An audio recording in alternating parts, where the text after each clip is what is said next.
Thank you. In 2007, I departed here in Miami to not only break a record, but shatter a record, where I'm currently the Guinness World Record holder for being the youngest person to fly solo around the world.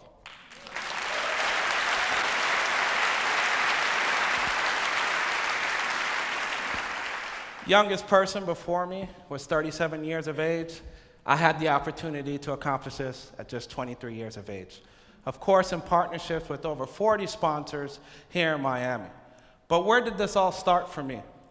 You see, I was born in Kingston, Jamaica, moved here to Miami at the age of 6, from very humble beginnings. I was a high school football star at Miami Northwestern Senior High, 197 pounds, 3% body fat, ran a 4.3 in a 40, and a lot of girls wore my jersey number on their shirts.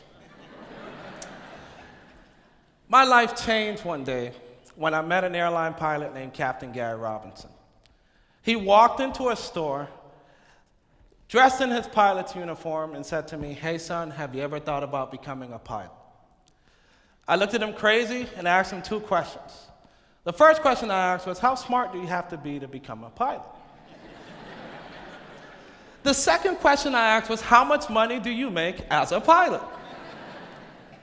After he answered the second question, interest turned into passion, and I pursued a career of becoming a pilot. Little did I know the challenges I would have to overcome to even embark on such a journey.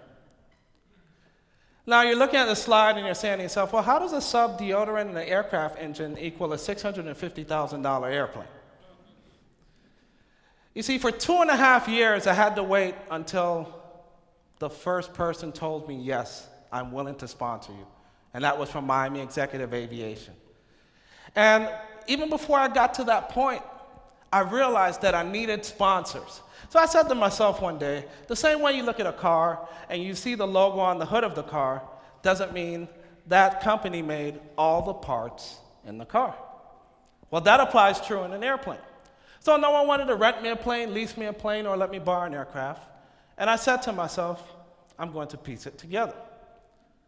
I took it upon myself to drive 12 hours from Miami to Mobile, Alabama, with just enough money to rent a car, put gas in it, buy a 12-inch sub, 6 inches for the first half of the day, 6 inches for the second half of the day. I kid you not.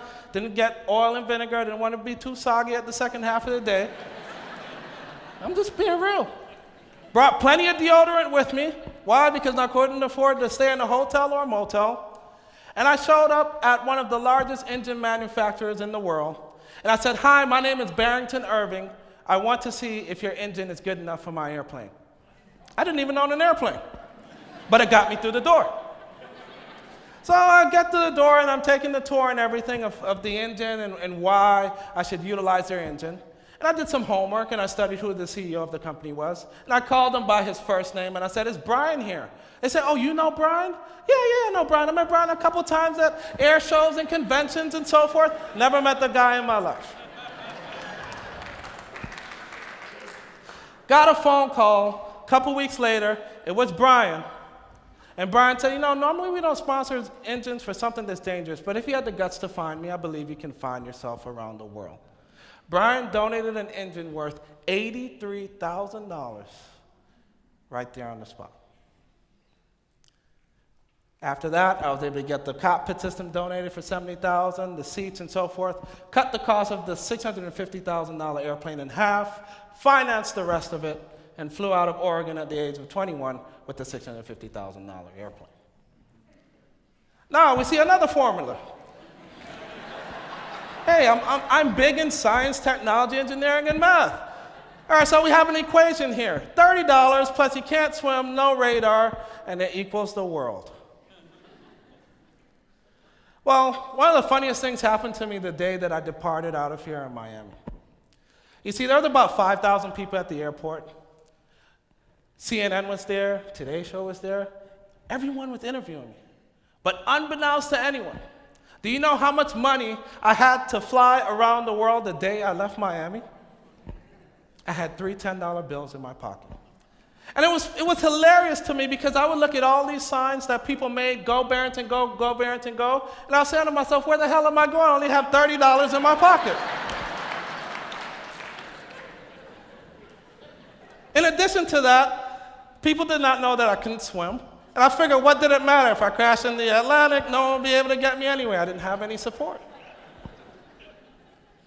In addition to that, I had no weather radar, no de-icing, flying in and out of storms, playing a guessing game. But I was able to fly around the world, a journey that took 97 days, 145 flight hours. Imagine sitting the way you're sitting for 12 and a half hours at a time, flying to different destinations and countries. I've flown through sandstorm. I flew through a sandstorm over Saudi Arabia at 17,000 feet, incurred icing, got caught in a monsoon over Vietnam, where my aircraft literally went from 20,000 feet flying through a monsoon over the mountains at 9,100 feet. And within the blink of an eye, my airplane, due to a downdraft, descended from 20,000 feet to 9,200 feet. Now, two things happened in that moment. The first thing that happened was, of course, I did the right things. I added full power, was able to climb out. The second thing that happened in that moment was that I needed an extra set of underwear. After flying around the world and becoming the Guinness record holder for being the youngest person to accomplish this feat, I realized something even more important. My foundation, Experience Aviation, which we launched here in Miami, services thousands of kids, whether through career fairs, mentorships, building rockets. As a matter of fact, we did a program called Build and Soar, in partnership where Miami Executive allowed us to use their hangar, and in partnership with George T. Baker Aviation High School, where we took 60 kids from failing schools here in Miami, brought them together to build a flyable aircraft from scratch. And that is a process to see from the background. Because it's not a good thing to hear a 13-year-old or a 16-year-old or 18-year-old say, uh-oh, we made a mistake here. We have something to correct. Not only did they build the aircraft, but I put my life on the line and flew it on its first flight, which was a success. I'm here to talk about. For some of those kids, that was the first thing they ever accomplished in their lives. I couldn't understand that. That caused me to wonder, what else more can I do? Then I started to do some studies, and I read an article in Fortune magazine about a year and a half ago that changed my life. In the USA, of 4.2 million high school kids, only 2.9 million are graduating school.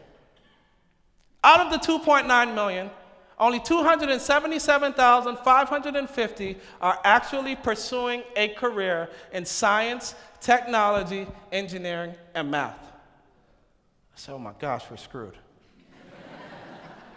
Then I had to study, well, what has taken our young people away? What has their attention? So in studying that, I realized real quickly, 46 million of kids between the ages of 5 and 17 play video games. You want to know how much the average amount of hours kids spend on media in a day? 10 hours. In addition to that, 1.6, look at this, 1.6% is the amount education invests in technology compared to 67% the private sector invests. Now, I know we have adults here in the audience that say, well, we don't play games. Well, guess what? I have something to share with you. 1.3 billion adults participate in rewards and membership programs here in the United States.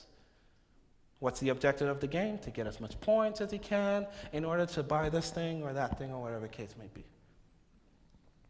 Then I asked myself a question. How do we give 1 million kids the world? It's a tough question. Then I said to myself, how do we impact academic performance in math and science? That's when, just recently, I decided to partner with Miami Executive Aviation and the third largest aircraft manufacturer in the world, known as Embraer, to create a flying classroom. We are transforming a jet into a flying classroom, and we'll be able to broadcast live video feeds, host forums, do multiple educational lessons from 40,000 feet in the air. Now let's go back to that 1 million. How am I going to impact 1 million kids in the first year this thing takes off? Well, we've already began to establish partnerships with entities such as NASA, Teach for America, United Nations Foundation, and others that we're lining up behind us because they see if you're able to travel around the world and show kids the relevance of math and science, you now have a motivated student whose interest you just piqued. Interest opens the door for learning. This is not just an aircraft. This is an exploration vehicle for learning. And now we'll have that opportunity to teach kids in a way that's never been done before from 40,000 feet in the air. But then I didn't want to just stop there. I look back at my experience with games, my own personal experience. And I remember when I couldn't afford to fly airplanes after being introduced to it by my mentor. You know what saved me? I went out and purchased a $40 game called Microsoft Flight Simulator. That game kept my interest for the next 3 years of my life when I made that critical decision to turn down top football scholarships to pursue a career in aviation. From that one game. And I said to myself, you know what? I want to create a game where kids will be able to be placed in simulated real-world situations, and they have to use math and science in order to figure it out and solve the problem. Well, what do you mean by that?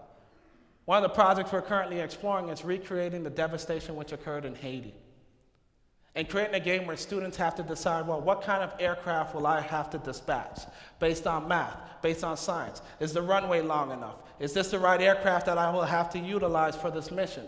Well, I have to deliver medical supplies in X amount of time. Make math real and make math relevant. You know, a couple months ago, I went through an experience, and I thank my beautiful wife, who provided me the opportunity to have twin girls who entered this world. They were brought into this world at only 6 months, and I'll never forget that moment, because for the 10 weeks they were in the hospital after the C-section and so forth, and we had to drive back and forth every day.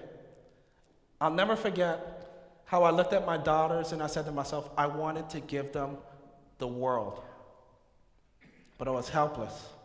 I wasn't able to do that. And then I looked around at all the nurses and doctors and so forth, and I saw how they created the world of opportunity for my very own kids.